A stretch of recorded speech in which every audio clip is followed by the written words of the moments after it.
Papa, ça signifie quoi cette phrase au début de votre prédication? Ce qui fait la grandeur d'un ministère, c'est le fait que l'on puisse se reproduire dans ses enfants.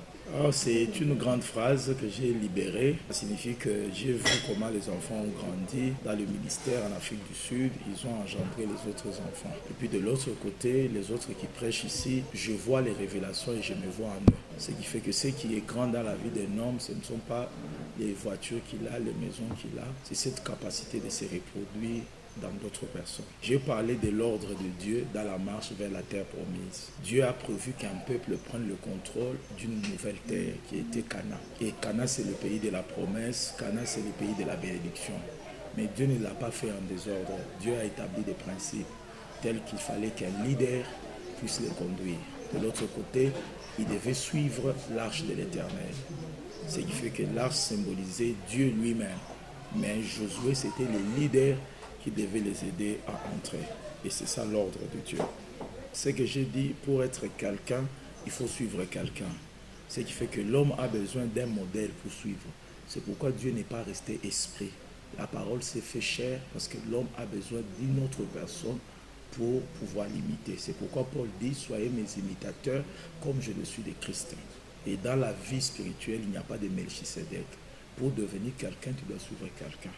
Et c'est extrêmement important. Ce qui fait que le modèle de la paternité, c'est le modèle de Dieu lui-même. Il était l'unique Dieu. Mais lorsqu'il voulait faire la mission sur la terre, il est devenu le Fils.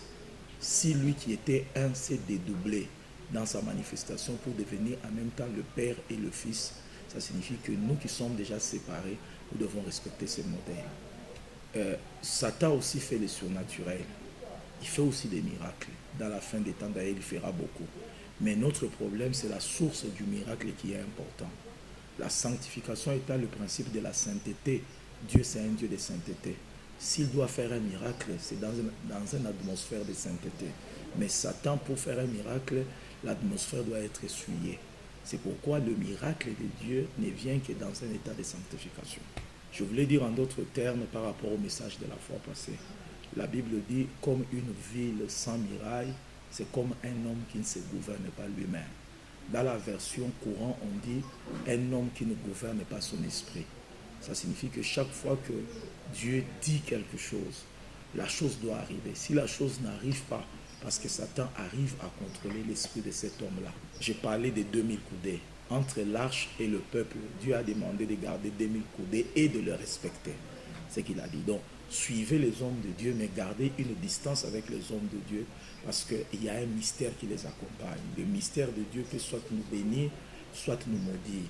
C'est pourquoi un homme de Dieu doit être avec les gens. À un certain moment, il doit s'éloigner des gens à cause du mystère de Dieu qu'il porte en lui. Ce qu'on peut retenir ce dimanche, c'était un dimanche de counseling, c'était un dimanche d'impactation. Nous avons le devoir en tant que père de conseiller nos enfants, de leur donner une ligne de conduite. Et de l'autre côté, c'était aussi un dimanche où nous avons parlé d'une dimension de la plénitude que nous avons démontré. De parler en langue, qui est le langage de Dieu, un langage pour les chrétiens aussi. C'est pourquoi vous avez vu, toute l'Église a parlé en langue. Et derrière le parler en langue, il y a le baptême de l'Esprit, qui est l'entrée vers la victoire dans le combat spirituel. Parce qu'on ne peut pas remporter le combat spirituel si on n'est pas baptisé par le Saint-Esprit.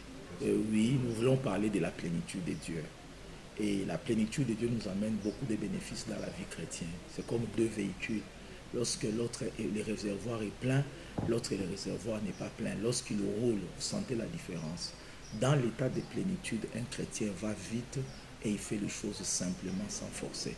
Alors qu'un chrétien qui est sec et vide, c'est un chrétien qu'on doit pousser comme un véhicule qui est en panne. Voilà ce que nous allons apprendre pendant les 2 jours de jeûne, jeudi et mardi et jeudi. Je veux dire à ceux-là qui sont à la maison, soyez bénis dans le nom puissant de Jésus.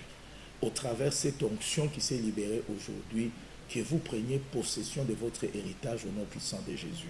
Comme j'ai déclaré la journée d'aujourd'hui, tu es la personne qui a été choisie dans ta famille afin de changer l'histoire de ta famille. Dans le nom puissant de Jésus, recevez l'onction de Dieu qui amène le changement. Dans le nom puissant de Jésus, recevez l'impactation pour libérer vos vies des chaînes et des barrières afin qu'au travers vous, l'histoire de votre vie change, l'histoire de votre famille change et que vous élargissez au nom puissant de Jésus. Et je dis Amen.